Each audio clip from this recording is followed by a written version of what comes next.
bien, muy buenas tardes a todos. Les damos a todos una linda bienvenida en el día de hoy.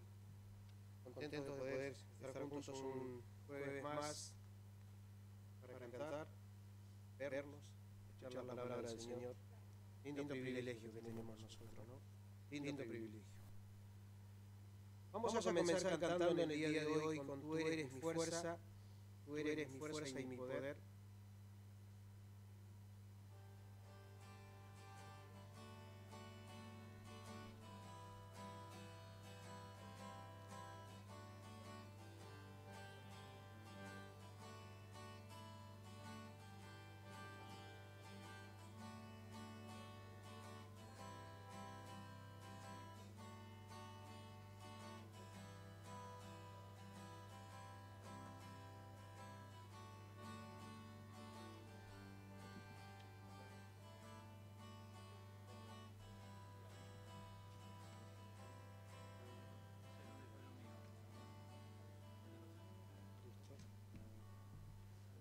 Pequeño problema técnico nada más, que ya está solucionándose.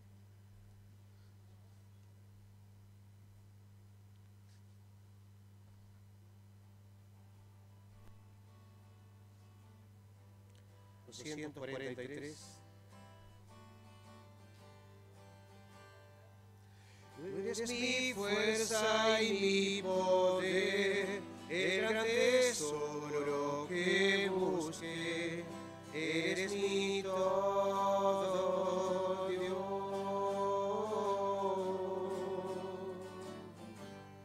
Perla de precio sin igual, nunca tu amor podré dejar. Eres mi todo, Dios. Cristo Salvador, digno de adorar.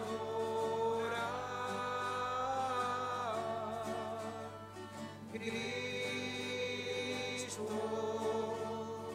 Redentor, digno de adorar.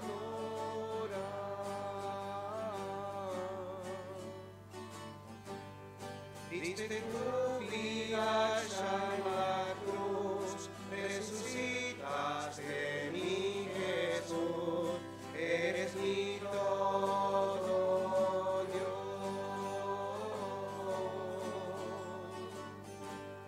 Ese quedado en tentación, tú me sostienes, mi Señor, eres mi todo,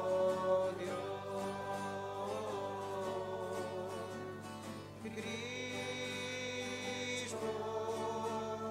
Salvador,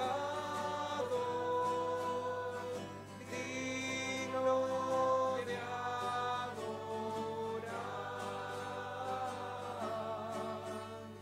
Cristo Redentor, digno de adorar. Le damos gracias, Señor. Le damos gracias, Señor, porque podemos estar hoy aquí, podemos reunirnos como iglesia para cantar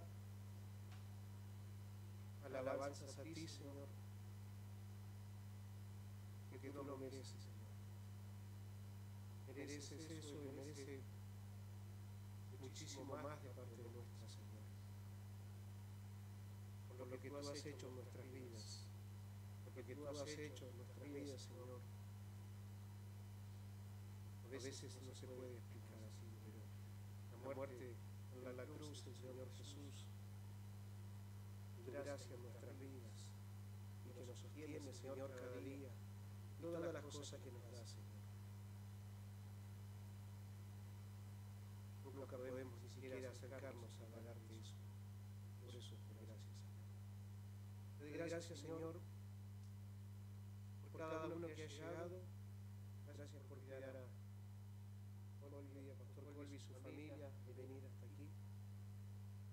Gracias, Señor, por sus vidas. Queremos rogarte, Señor, que tú los guíes ahora. Y que prepares nuestro corazón, Señor, para escuchar lo que tú has preparado para nosotros. Lo necesitamos. Necesitamos oír tu palabra todos los días en nuestras vidas. Te damos gracias que la tenemos, Señor. Señor, bendícenos en esta hora. Cuida a aquellos que vienen en camino y a aquellos que no van a estar en el día de hoy por diferentes razones. Te ruego, Señor, que tú nos estés guiando y ayudando. Gracias, Señor, por tu presencia aquí con nosotros. Gracias por estar, Señor. En el nombre de Jesús. Amén. Bien, vamos a seguir con el 39, que sería el Salmo 61. 39, que sería el Salmo 61. Oye, Dios, mi clamor.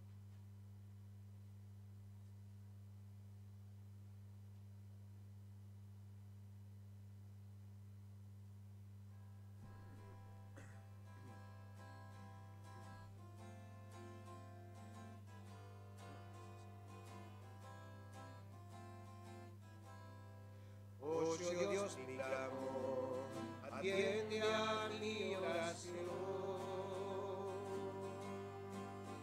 Desde el campo de la guerra, clamaré a ti. Cuando mi corazón desmaye, llévame a la roca que es más alta que yo. Es más alta que yo. Porque tú has sido refugio para mí y una torre fuerte delante del enemigo. Cuando mi corazón desmaye, llévame a la roca que es más alta que yo. Es más alta que yo. Tu misericordia, 4:47. Tu misericordia.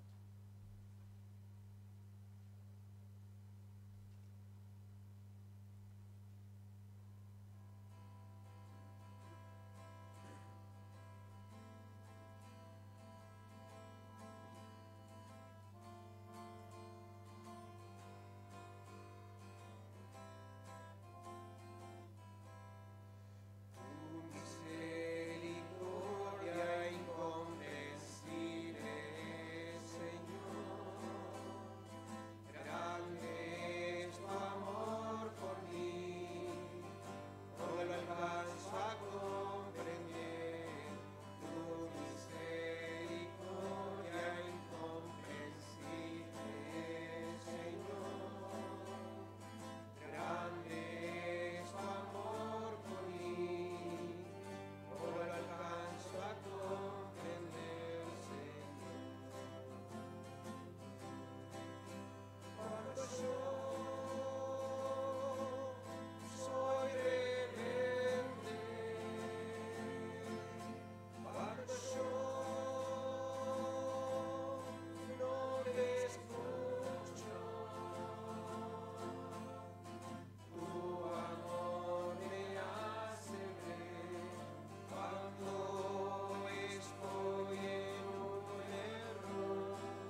Vamos a cantar también Pertenezco a ti, 464, Pertenezco a ti.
Vamos a cantar en el Salmo 51, que sería el 37.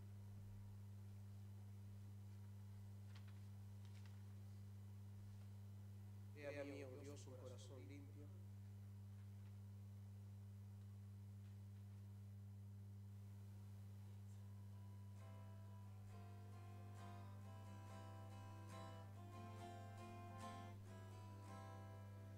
Crea en mí, oh Dios, corazón limpio, un corazón limpio. Renueva un espíritu recto dentro de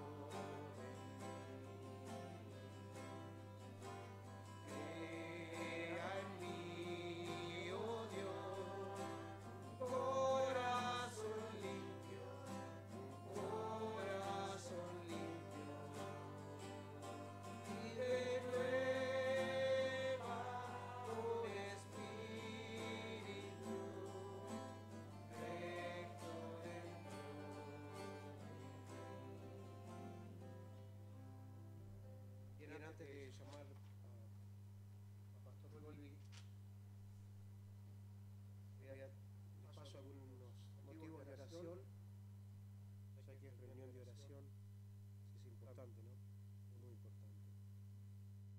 Tengo aquí la familia Quiroga, estemos orando por Elizabeth, por Nicolás y por los hijos y toda la familia de ellos en este momento difícil que están pasando ellos, ¿no? Creo que el Señor es soberano sobre todas las cosas. Y sigan orando por la familia Díaz, para que puedan viajar, sigan orando por ellos. Y María Inés, hermana de Eugenia, que estén orando por ella, por el problema que tiene, ¿no? Por el problema de cáncer.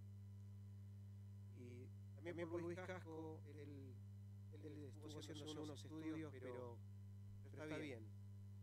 Hablé con él y me dijo que está mucho mejor, que tiene un problema en el hígado graso nada más, pero agradece las oraciones igual. Así que estemos orando. Seguramente hay muchísimos motivos más de oración que ustedes los tienen, pero vamos a orar por algunos de estos, ¿sí? Y después le damos el lugar a Pastor Cole. Le damos Gracias, Señor, que podemos pausar y en oración a ti, Señor, porque tú eres Dios. Tú eres quien puede ayudarnos en estas cosas. Tú eres sabio y conoces cada una de las cosas que suceden en nuestras vidas. Y pensando, Señor, en Elizabeth, pensando en ella, en Nicolás, en su familia. Y tú sabes que nuestro corazón, Señor, anhela que ella mejorara, Señor. Eso es nuestro anhelo, pero siempre tu voluntad es perfecta. Cualquier cosa que tú decidas es perfecta y queremos encomendarte la vida de ella en tus manos. Está en tus manos. Fortalecer su corazón, Señor, el de ella, que tú la sostengas, el de Nicolás y el de sus hijos y toda su familia, Señor, para que tú les ayudes. Y por sobre todas las cosas, que tu nombre sea exaltado en esas cosas, Señor. Oramos por María Inés, que es hermana de Eugenia, que también está con un problema de salud. Y sinceramente, no sé si ella es creyente o no. Si lo es, una bendición, Señor, a pesar de lo que pasa. Pero si no es, Señor, pedimos que tú obres primero en su corazón, que aún no use esta dificultad y la puedas convertir, que ella pueda arrepentirse y clamar a ti, y para que tú toques su cuerpo, Señor, y que pueda irse esa enfermedad. Así que, Señor, la dejamos en tus manos. Agradecemos por Luis Casco, porque él está mejor, que no fue nada. Y pedimos por las familias Díaz, Señor, que también pronto puedan acomodarse para que puedan viajar a Chile. Así que lo dejamos en tus manos esas cosas y oramos, Señor, por la iglesia también, que tú estés guiándonos, ayudándonos y valorando, Señor, el hecho de que podemos estar, que se pueden abrir las puertas y estar juntos, escuchando tu palabra y cantando, que es una pequeña luz de lo que va a ser en tu presencia, Señor. Gracias, Padre. Dejamos esto en tus manos en el nombre del Señor Jesucristo. Amén. Pastor Colby, perdón. Estaba pensando en David.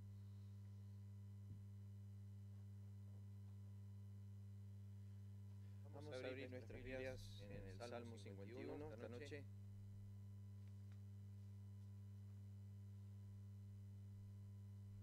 Salmo capítulo 51. Vamos a leer de nuevo.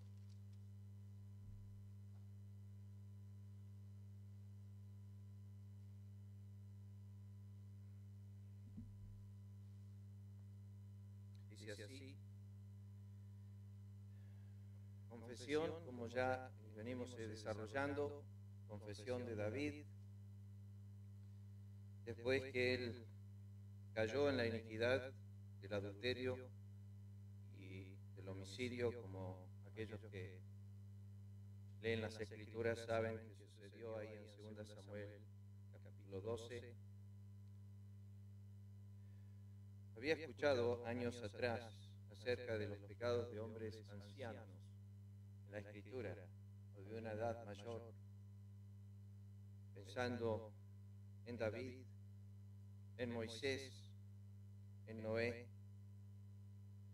Moisés golpeó la roca, dice la Escritura, 2 veces y quedó afuera de la tierra prometida, y Moisés ya era un hombre mayor cuando eso sucedió. Noé era un hombre mayor cuando él cometió la iniquidad de emborracharse. David era un hombre ya no joven, aunque hace referencia a los pecados de su juventud. David no, aquí es un pecado que cometió cuando él ya se quedó en casa y no fue a la guerra. Había tenido ciertas dificultades ya como persona mayor para ir a la guerra, y entonces se quedó en casa y, bueno, ustedes ya saben los peligros de la ociosidad y de la pereza. Dice así Salmo 51, versículo 1. David comienza con, en primer lugar, que va a Dios a la distancia, como dijimos la semana pasada. Él no, en este momento no se llama el siervo del Señor, no se atribuye cercanía a Dios. El pecado lo ha distanciado, como hace con nosotros el pecado. Nos distancia, como dice Isaías 59, y lo sentimos en verdad en el corazón. Cuando hablo lo sentimos en el corazón, estoy hablando de aquellos que realmente sienten la plaga del corazón y sienten realmente que han causado tristeza a Dios con su pecado. Han entrado a la tristeza que es según Dios, de 2 de Corintios capítulo 7, la tristeza que produce Dios para arrepentimiento. Esta es la tristeza que tenía David. Nosotros podemos culpar a David de su iniquidad, de su adulterio, de su homicidio, pero tenemos dos confesiones claras que dejó el Espíritu de Dios acerca de David, en el Salmo 32 y el Salmo 51, que son estas dos confesiones donde vemos a David. David habla mucho más acerca de su pecado y es muy transparente en cuanto a ello. Sí, era el varón conforme al corazón de Dios. Y parece que está plagado de iniquidad, pero sin embargo era el varón conforme al corazón de Dios. Dice aquí en el versículo 1, ten piedad de mí, oh Dios, conforme a tu misericordia. La semana pasada dije que eran 3 palabras diferentes que utiliza David para misericordia en un solo versículo. David comienza con quizás la misericordia común, esa que tienen los animales para con sus crías. David comienza con la misericordia quizás más lejana, más normal, más general. Pero después va en graduación, va pidiendo que Dios aumente su misericordia, pues son 3 palabras hebreas diferentes en el versículo. Ten piedad de mí, oh Dios, conforme a tu misericordia. Y estas 3 palabras se encuentran repetidas ocasiones en la Escritura, utilizadas a veces por Moisés, otras veces por David en el Salmo 103, pero se vuelven a repetir por Jonás, como mencionamos la semana pasada. La última palabra que utiliza, dice, conforme a la multitud de tus piedades, tiene que ver con misericordias tiernas. Tiene que ver con ese rocío que cae sobre el pasto. Tiene que ver con la ternura de Dios. Tiene que ver con el cuidado y el tierno que tiene una madre para con su recién nacido. David quería un trato tierno, a pesar de que él había sido en extremo duro. Él estaba acudiendo a Dios para que, si de alguna forma o manera, alejara de él la ira. Dice en el versículo 1 al final, conforme a la multitud de tus piedades, borra mis rebeliones.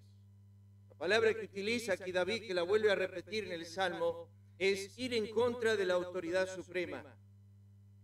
Esto lo vemos desde el principio, en el huerto y antes del huerto, en el trono, con Satanás y la tercera parte del cielo que se fue con él.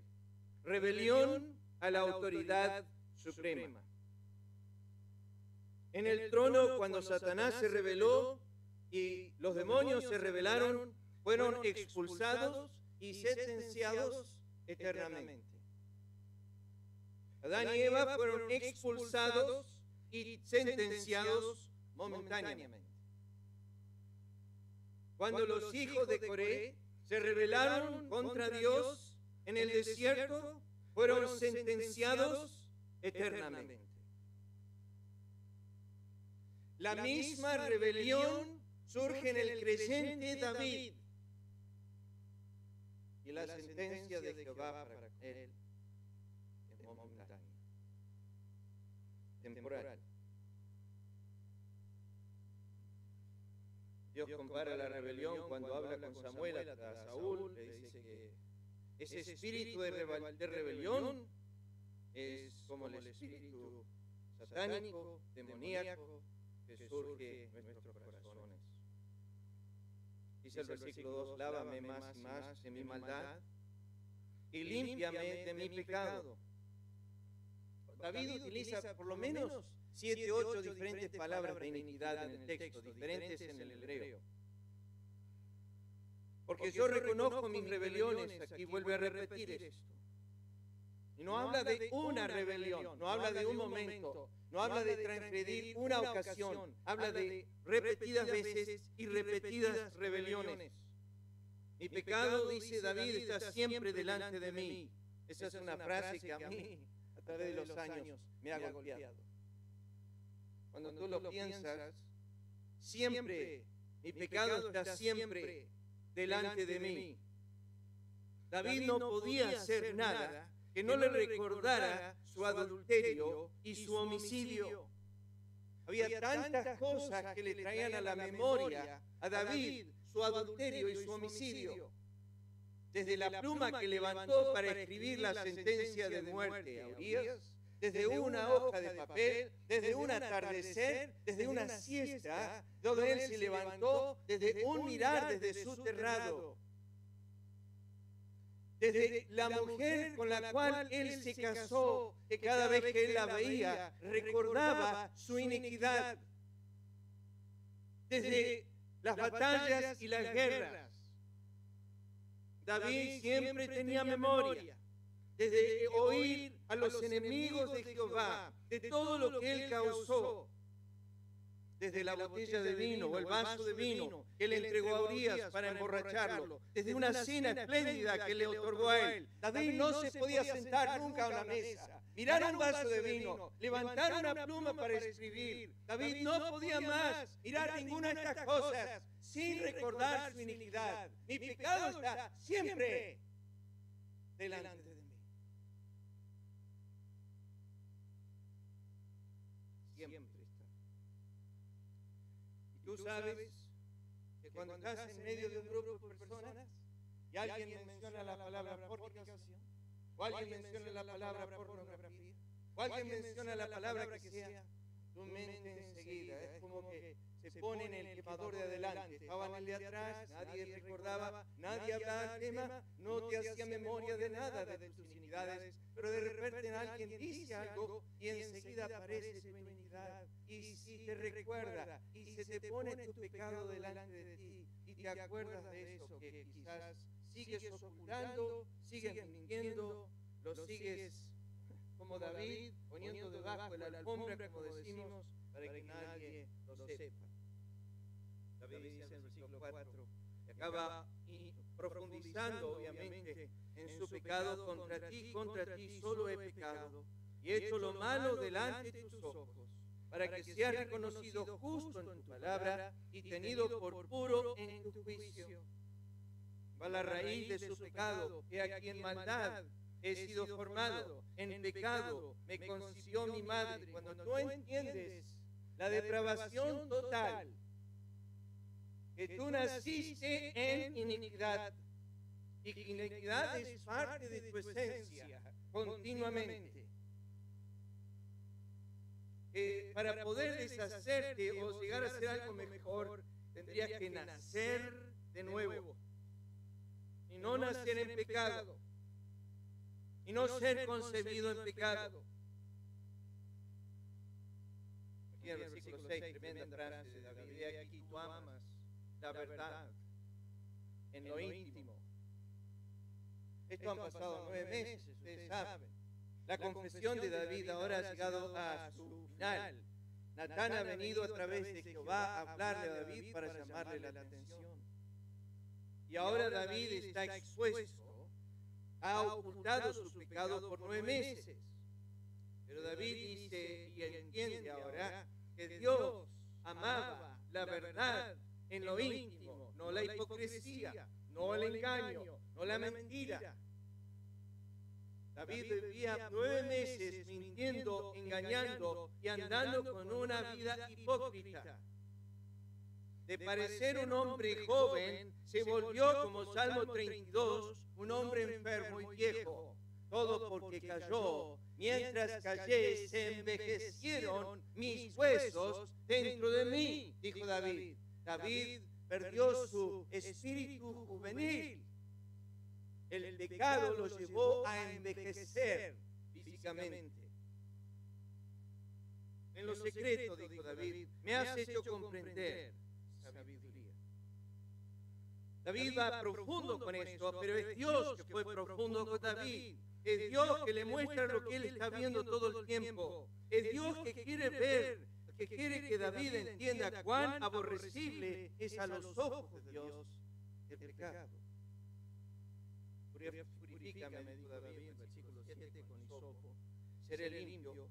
Lávame, que es la palabra que utilizan en el versículo 2 al principio. Lávame y seré más blanco que la nieve. Hazme oír.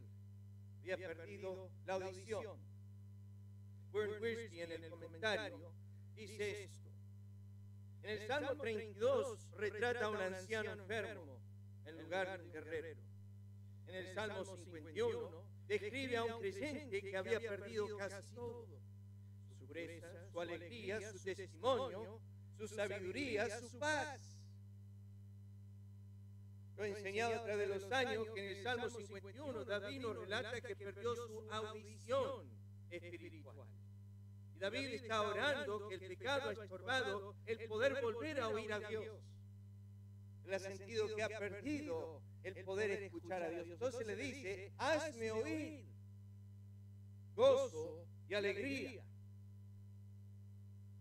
Y se recrearán los huesos que has abatido. Me gusta esto porque David ha tenido disciplina antes de lo que conocemos como la disciplina externa que viene a través del profeta Natán.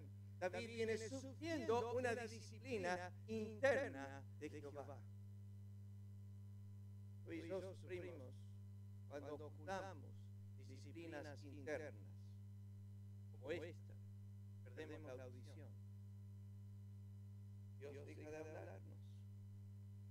Dios deja de tratarnos. Esconde tu rostro de mis pecados, borra todas mis maldades. Cantamos esta noche este versículo. Crea en mí, oh Dios, un corazón limpio y renueva un espíritu recto dentro de mí. No me eches de delante de ti. Ya Satanás experimentó ser echado. Adán fue echado. Caín fue echado. ¿Cuántas veces los hombres han sido expulsados de la presencia de Jehová por causa de sus iniquidades? David sabía que merecía ser echado, pero le pide a Dios en su oración, no me eches delante de ti, no quites de mí tu Santo Espíritu. Ustedes saben que en el Antiguo Testamento la ministración del Espíritu Santo era diferente a la del Nuevo Testamento. El Espíritu Santo en el Antiguo Testamento venía sobre las personas, en el Nuevo Testamento moraba en los creyentes, en el Antiguo Testamento venía sobre ellos. La administración del Espíritu era diferente.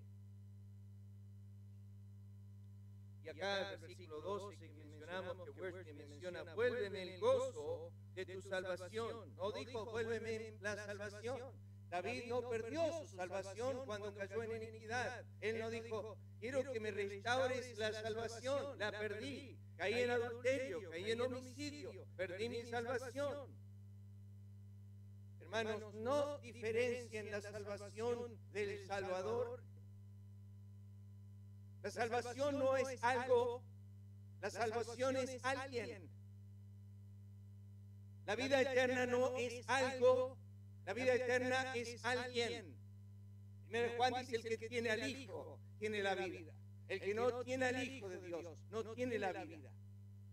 No hagamos diferencia. No digamos, bueno, soy salvo. ¿Qué significa? Poseo una persona, poseo a Cristo, el Salvador.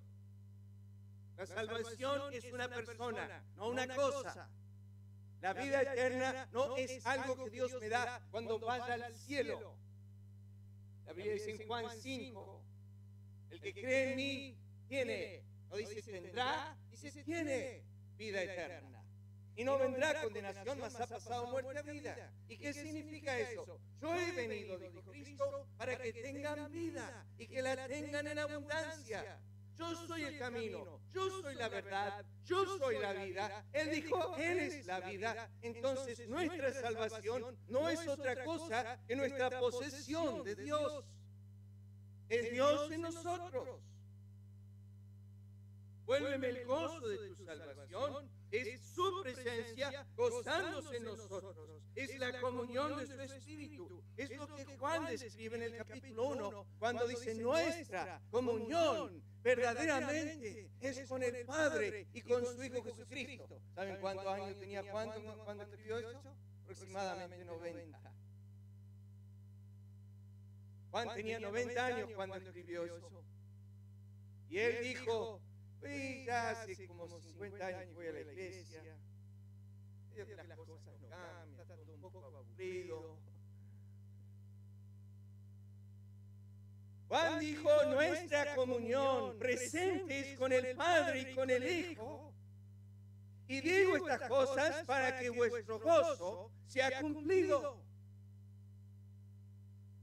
El creyente debe tener una relación continua, presente en la comunión íntima con el Padre y con el Hijo. No es algo que creí hace años atrás. Y bueno, hace bastante que no me acerco. Hace bastante que no estoy ahí. Hace bastante que no tengo comunión. No, hermanos, es una relación diaria, continua. Es una relación íntima con el Señor todos los días, Salmo 25. La comunión íntima de Jehová es con lo que le temen. Tu ausencia de gozo no es otra cosa que tu falta de comunión con el que vive en ti. Fuimos llamados, dice 1 Corintios 1:9, fuimos llamados a la comunión con su Hijo. Fuimos llamados a la comunión con el Padre. Fuimos llamados a la participación. Espíritu noble me sostente, dice David. Entonces enseñaré a los transgresores tus caminos y los pecadores se convertirán a ti. No sé si te ha pasado, pero déjenme decirles lo que le pasó a David. Cuando estás en iniquidad, no querés hablar de tu fe. Cuando te alejas del Señor, te alejas de la comunión de su palabra, te vas a la distancia de Él. No hay preocupación en tu alma por las almas que se pierden. Y David quería ser restaurado el enseñar a los transgresores. La palabra es a los rebeldes, como Él, tus caminos. A los pecadores se convertirán a ti. David dijo, quiero volver a tratar con pecadores. Ahora lo haré de una forma diferente. Conocer a Job antes de que fue tratado con su aflicción, había sido un hombre quizás un poco recto y duro. Conocer a Job después de su aflicción habrá sido un hombre muy diferente. Uno podría llegar a la casa de Job y decir, ¡wow! ¿Cuánto tenés? Hoy, quizás mañana no. ¡Wow! Pero tenés un montón de dinero, un montón de animales, un montón de todo. Esto no te lo saca nadie. Dios lo puede hacer en un minuto. ¿Sabes qué? Años atrás yo pensaba que tenía mucho y poseía mucho y que era casi imposible llevarme a la pobreza. Dios lo hizo en una hora. Y ahora te digo la verdad, cuando miro todas estas cosas, no dependo de ellas, dependo de aquel que me las da. Y todas estas cosas no me hacen rico. Mi riqueza está en Dios. Es su poder que sostiene todo esto. No estas cosas. Yo no soy rico por estas cosas. Yo soy rico porque el que me sostiene a mí sostiene estas cosas. Él en una hora las puede quitar, si Él así lo desea. Primera vez, no, de Salmo 51, versículo 14. Primera vez que David dice, líbrame de homicidios, oh Dios, Dios de mi salvación. Sacará mi lengua tu justicia. A mí me ha sorprendido. David en todo este salmo no dice líbrame del adulterio.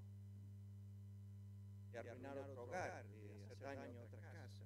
No dice eso David. A David le pesa el homicidio más el adulterio. Las dos cosas bajo la ley eran condenadas con muerte. Ustedes saben eso. Dice David, líbrame de homicidios, oh Dios, Dios de mi salvación, cantará mi lengua tu justicia. Señor, abre mis labios y publicará mi boca tu alabanza. Puedo decirte esta noche, querido hermano, que aunque tú lo sabrás adorar al Señor, si tu corazón está como Isaías 28, este pueblo de labios me honra, pero su corazón está lejos de mí. Tú puedes abrir tu boca por ti mismo y adorar a Dios, pero te puedo asegurar que solamente adoras cuando el Señor abre tus labios, cuando realmente Él obra en tu corazón.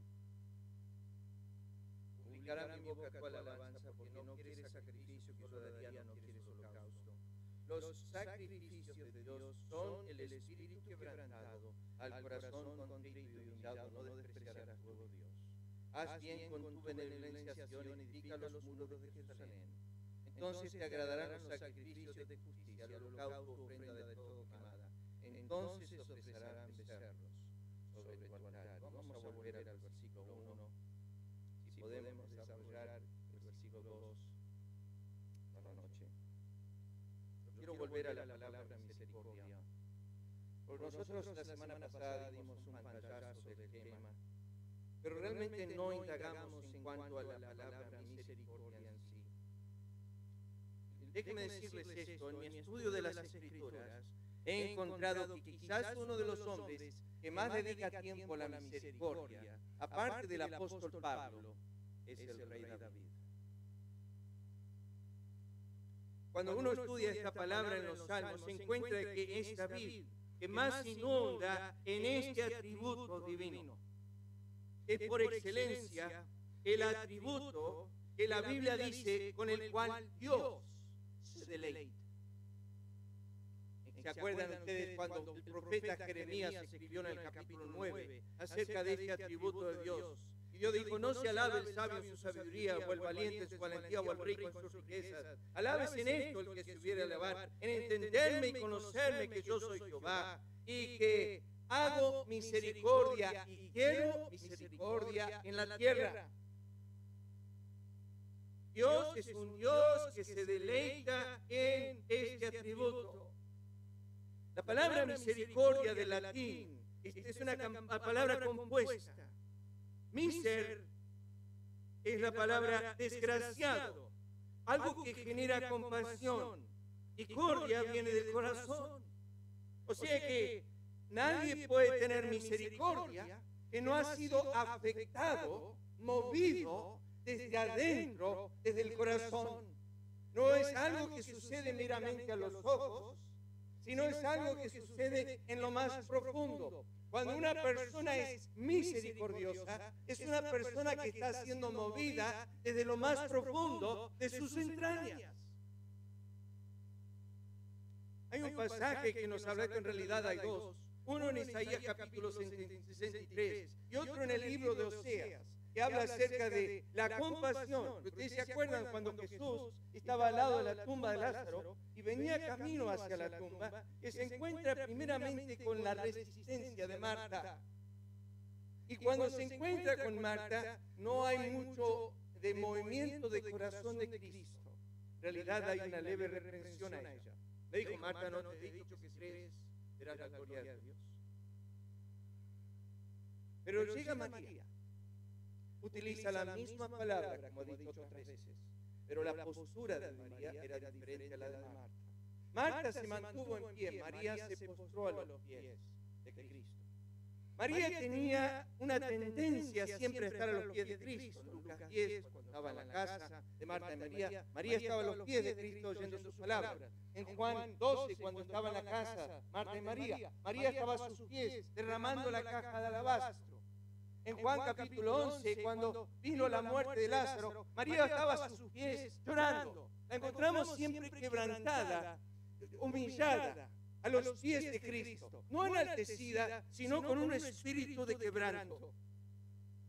Cuando llega María, la Biblia dice que Jesús, al verla llorando, y no eran lágrimas que corrían de las mejillas, sino como Ana en el Antiguo Testamento, eran lágrimas que venían de lo profundo del corazón. La Biblia dice, se conmovió en espíritu.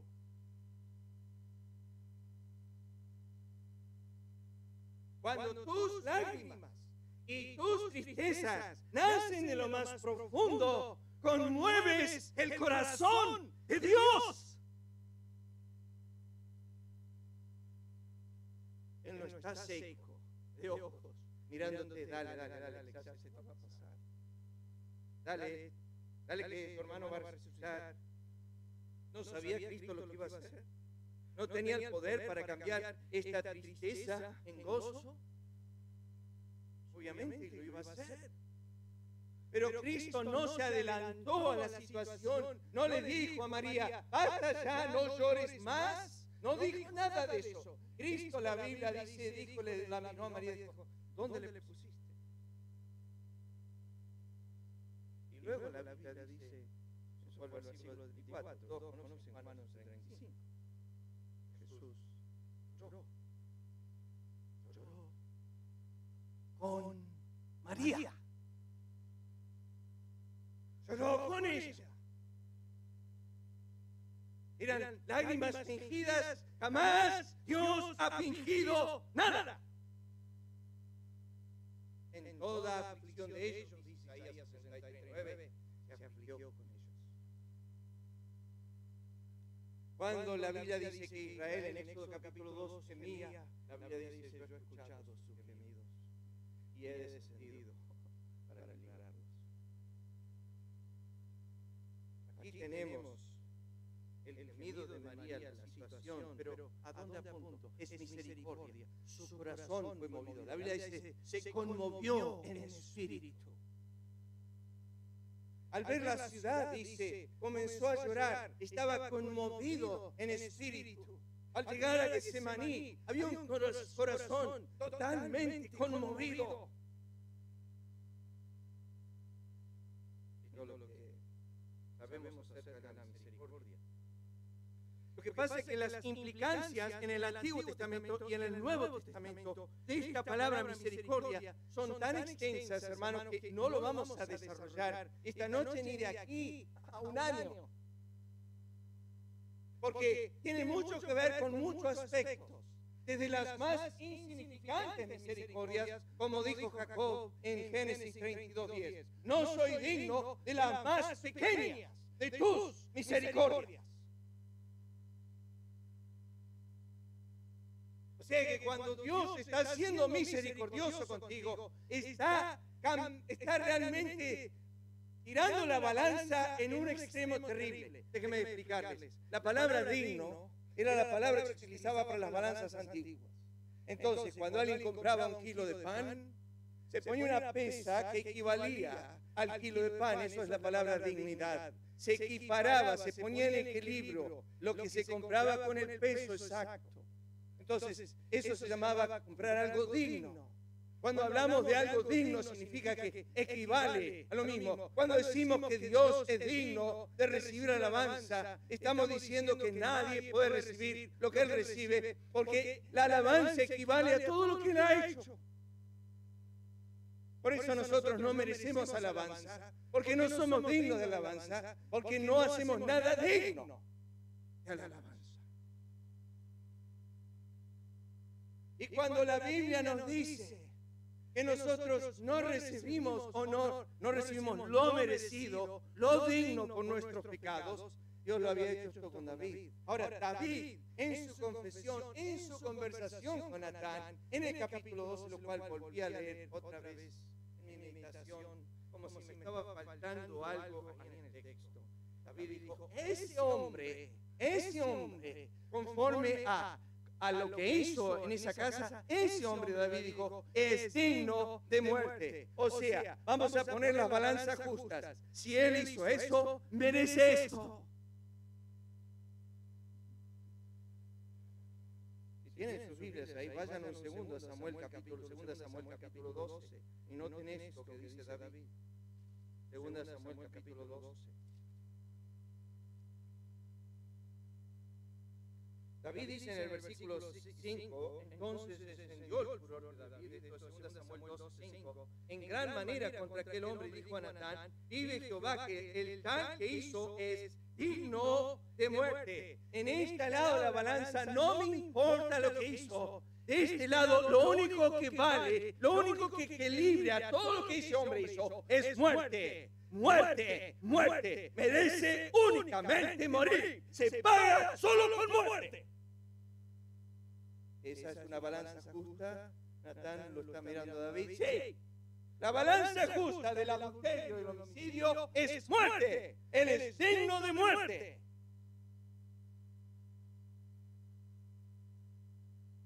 Y después, fíjense, versículo 6. Debe pagar la cordera con 4 tancos, porque hizo tal cosa. ¿Y qué siguen las últimas tres palabras? Tuvo misericordia. David estaba enojadísimo con este hombre. ¿Por qué? Porque primeramente él merece muerte, y segundo, David dice, este hombre no tuvo misericordia. Su corazón nunca fue movido, nunca hubo una mirada hacia la miseria y la pobreza de esta persona. ¿Ustedes se acuerdan cuando los ciegos, Cristo estaba pasando por delante de ellos, habían oído que venía Cristo, empezaron a gritar, hijo de David? ¿Por qué hijo de David?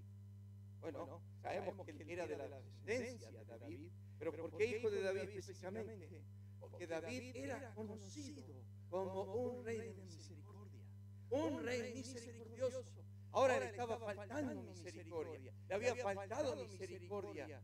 David había alejado tanto del Señor, y ahora le faltaba misericordia.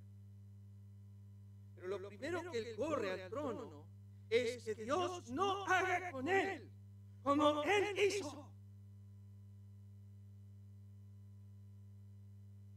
David dijo, ten piedad de mí, oh Dios, conforme a tantas misericordias que yo he tenido en el pasado, con tantas personas. Por favor, mira uno de mis conductas, mira uno de mis caminos y balancealo. Por favor, sé justo conmigo, Dios. Yo me he mandado muchas bacanas, pero por favor, Dios, haz conmigo conforme a como yo he hecho tantas veces. No, estaba lejos David de su conducta. Estaba tan caído en pecado que todo se había borrado, que ni pensó en su pasado, que ni fue a agarrarse o a aferrarse de algo que él era. David dijo, Dios, si vas a tener misericordia, la tienes que tener conforme a la tuya, no conforme a la mía. Tienes que obrar conforme a tu misericordia, no conforme a lo que yo soy. ¿Saben qué? Escuchen estas palabras. Bueno, vamos a avanzar lento. Yo no estoy apurado, ustedes están, bueno, seguimos con el tema del cielo, si el Señor bien. Calculo que no. Daniel dijo esto, inclina, oh Dios mío, oído. Oye, abre tus ojos y mira nuestras desolaciones y la ciudad sobre la cual es invocado tu nombre, porque no elevamos nuestros ruegos ante ti confiados en nuestras justicias, sino en tus muchas misericordias. Escuchen estas últimas palabras de Daniel. No elevamos nuestros ruegos a ti confiados en nuestras justicias, sino en tus muchas misericordias. De mañana sácianos de tu misericordia y cantaremos y nos alegraremos todos nuestros días. Anunciar por la mañana tu misericordia y tu fidelidad cada noche. Cuando yo decía mi pie resbala, tu misericordia, oh Jehová, me sustentaba, porque Jehová es bueno, para siempre es su misericordia y su verdad por todas las generaciones. ¿Se acuerdan cuando David fue puesto en aprieto? Ya quedan 5 minutos, no se preocupen, estoy viendo el reloj. David fue puesto en aprieto. Cometió un gran pecado que era la soberbia, el orgullo, y Dios le trajo una sentencia y le trajo 3 castigos, y de esos 3 castigos David escogió caer en manos de Jehová y explicó el porqué, que dice: sus misericordias son muchas en extremo. No quiero caer en las manos de los hombres porque no son misericordiosos. Número 1, acá como ejemplo yo, David. Yo no soy misericordioso. ¿Conoces a alguien en la iglesia que haya caído en pecado? Que se sepa que fue descubierto, como Gálatas capítulo 6, versículo 1, que fue sorprendido en alguna falta, y que dice la Escritura: vosotros que sois santos. No dice eso la Biblia. Vosotros que sois perfectos. Vosotros que sois irreprensibles. No, la Biblia dice: vosotros que sois espirituales. ¿Qué es eso? ¿Qué es un hombre espiritual? Restaurarla, dice, con espíritu de mansedumbre, considerándote a ti mismo. Un hombre espiritual es uno que dice: si no fuese por la gracia de Dios, yo hubiese hecho lo mismo. Y es ese hombre espiritual que es el que está puesto para corregir el pecado. Bueno, vuelvo al tema. David no quería usar la misericordia, pero corrió al trono para que Dios sea misericordioso.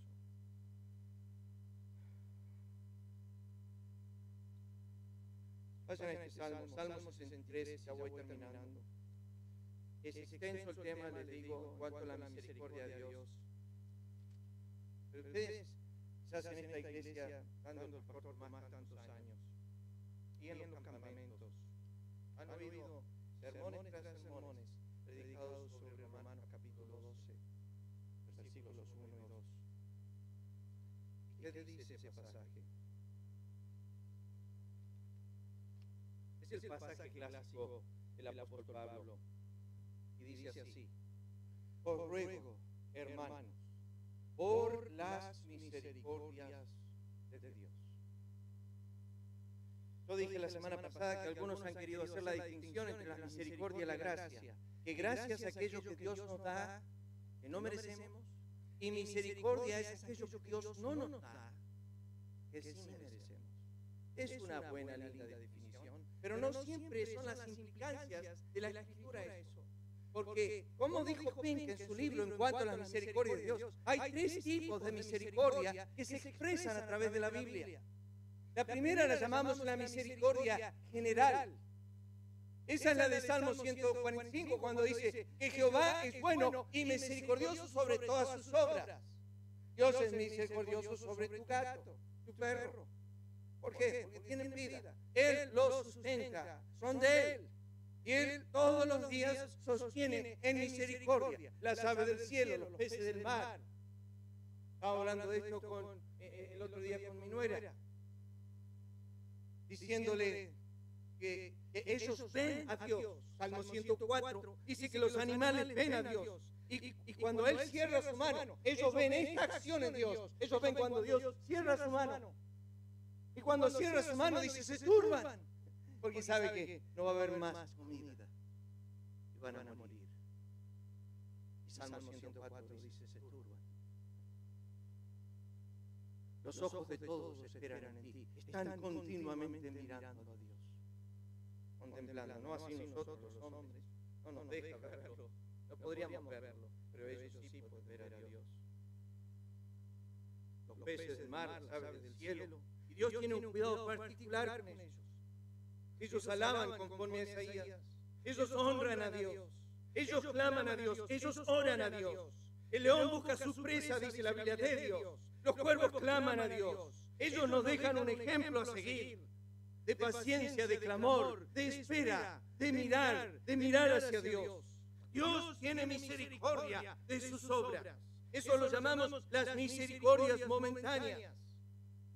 Pero después están las misericordias a respuestas a impíos en oración, a los que claman a Él por circunstancias momentáneas, como los leprosos que vinieron y dijeron, Señor, sánanos. Como los dos ciegos que le dijeron, Señor, Hijo de David, ten misericordia de nosotros. ¿Cuántos vinieron a recibir de las misericordias de Cristo a circunstancias difíciles en las cuales estaban? Y Cristo extendió su corazón, extendió su misericordia y les otorgó lo que ellos estaban pidiendo. Eso lo llamamos una misericordia a los hijos de los hombres. Esa misericordia, alguien me ha dicho tantas veces, me ha dicho, Dios no responde a los impíos, ¿no, pastor? Dios no escucha a los impíos, ¿no, pastor? La Biblia me dice que sí. 10 leprosos vinieron a Cristo sin fe y le dijeron, queremos ser limpios. No tenían fe para ser limpios, estaban muertos en su delito y pecados, y 9 de ellos se fueron sanos, sin fe. Y uno volvió y le dio gracias y le fue concedida la fe. Los demás se fueron sin fe, sanos, se fueron sanos, lamentablemente, al invierno. Fíjense en Salmo 63. Creo que les dije que vayan ahí, versículo 3. Esto es una palabra de David. Mejor es su misericordia que la vida. ¿Has pensado eso? ¿Has pensado eso? ¿De qué está hablando de la vida eterna? No, está hablando de la vida eterna, está hablando de la vida física. Está diciendo que la misericordia de Dios para con él, la misericordia eterna, las misericordias firmes a David, como dice Isaías 55, las misericordias que son comparadas con el pacto eterno, las misericordias que nacieron en la eternidad pasada y que se extienden a la eternidad futura, y que estas misericordias son para los que le temen, son para aquellos que Dios escogió antes de la fundación del mundo, y no nos gusta eso. Esas misericordias, dice la Biblia, son eternas, duran para siempre, pero la misericordia de Dios para con un ave es momentánea, para con un gato es momentánea, para con un perro es momentánea. La misericordia de Dios para el Salmo 100, para con los hombres que claman, es momentánea. Los saca de una situación y es momentánea esa misericordia, pero la misericordia de Jehová para con el justo es eterna. Tú entiendes que de este lado del cielo, y cuando aún no era nacido, necesitabas esa eterna misericordia, y que después que estás en el cielo, santo y perfecto, necesitas eternamente de esa misericordia. Siempre vas a necesitar su eterna misericordia. Siempre. Por eso la Biblia dice que la misericordia de Jehová es desde Olam hasta Olam, para siempre, sobre los justos. Porque no hay momento en la eternidad pasada ni futura que tú no necesitas a un Dios misericordioso. Siempre necesitas su misericordia. Y David dijo, mejor es su misericordia, esa eterna, que tener 70 años de vida y nunca conocer esa misericordia. Queridos hermanos, tú puedes tener sus gotitas momentáneas en este mundo. Y cuando hablo de esas gotitas, hablo de recibir por 70 años riquezas sin número. Y son gotitas. Pero el que bebe de la misericordia eterna no se acaba jamás. Es una fuente inagotable. Y David tenía las seguras misericordias de Jehová para con él. Este no es el único salmo, en el Salmo 51 al 32, donde David habla de esa misericordia. Él lleva un salmo como el 89 y exalta la misericordia de Dios hasta el cielo. El Salmo 103 dice, tan alto como los cielos sobre la tierra es tu misericordia. David era el hombre que más profundizó sobre esta misericordia en su alma. Tú debes pensar más en la misericordia de Jehová. Y la Biblia dice que Jehová se complace en los que confían en su misericordia. Dios quiere que corras a ese corazón que se conmueve con tu dificultad, con tu tristeza, con tu afán. Debe terminar esta noche diciéndolo que las palabras de Hebreos nos dicen que tal sumo sacerdote nos convenía, uno que sea fiel y misericordioso, y que cuando alguien caiga en pecado podía venir al trono y encontrarse con un sumo sacerdote que no pueda compadecerse de nuestras debilidades, sino uno que fue tentado en todo, sin pecado, pero no sin misericordia. Yo me he admirado a través de los años de tantos pastores y ancianos y hermanos que cuando algún creyente cae en pecado son prontos a ser sin misericordia, pero ellos mismos no son sin pecado. Cuando el que se sienta en el trono del universo es sin pecado, pero no es sin misericordia. Y Él me invita a venir a Él en mis fracasos y debilidades para hallar gracia y misericordia para lo oportuno socorro. Porque ese sumo sacerdote fue tomado de entre los hombres y está rodeado de debilidad y puede mostrarse compasivo para con los ignorantes y extravados, siendo que Él también, dice la Biblia, Él también está rodeado de debilidad. ¿Cuánto más nosotros, conscientes de nosotros mismos, debemos ser misericordiosos? Cristo dijo en sus bienaventuranzas, bienaventurados los misericordiosos, porque ellos alcanzarán misericordia. David estaba pidiendo a Dios, sé misericordioso conmigo, no conforme a lo que yo soy, sino conforme a lo que tú eres. Y lo que tú eres en misericordia es tan alta como los cielos sobre la tierra, es tan distante como una eternidad de la otra eternidad, y yo sin esa misericordia no existo. Y Dios cariñosamente a través de Natán le dijo a David, no morirás. La pena de tu culpa no vendrá sobre ti, pero las consecuencias de tu pecado no se apartarán de tu casa. Y eso es misericordia. La pena de tu pecado no vendrá sobre ti, muerte, pero las consecuencias de tu pecado no se apartarán de tu casa. Eso es misericordia. Mira, David, por un momento vas a sufrir la siembra y la cosecha. Si sembrás iniquidad, cosechás iniquidad. Pero te digo algo, David, no vas a morir. Eso lo he cargado sobre mi hijo. Él va a pagar de acá 2000 años, 1000 años, va a pagar tu pecado. Él va a ser castigado por tu paz. Él va a pagar el adulterio y el homicidio de Urías y el adulterio de Betsabé. Lo voy a contar a él como culpable de tu pecado. O no va a pagar, él va a pagar. Mi ira y mi infierno caerán sobre él, el inocente cordero. Él va a ser culpable de esto, no tú. Pero por un momento terrenal vas a sufrir algunas consecuencias de iniquidad. Vamos a ir la semana que viene, vamos a orar. Padre, gracias por este tiempo juntos. Ayúdanos a entender este pasaje, a profundizar sobre lo que David estaba acercándose al trono a pedir, lo que estaba deseando implorar ante un Dios santo y verdadero, que lo primero que quería es que Dios manifieste su misericordia sobre todas las cosas. Quería magnificar tu misericordia.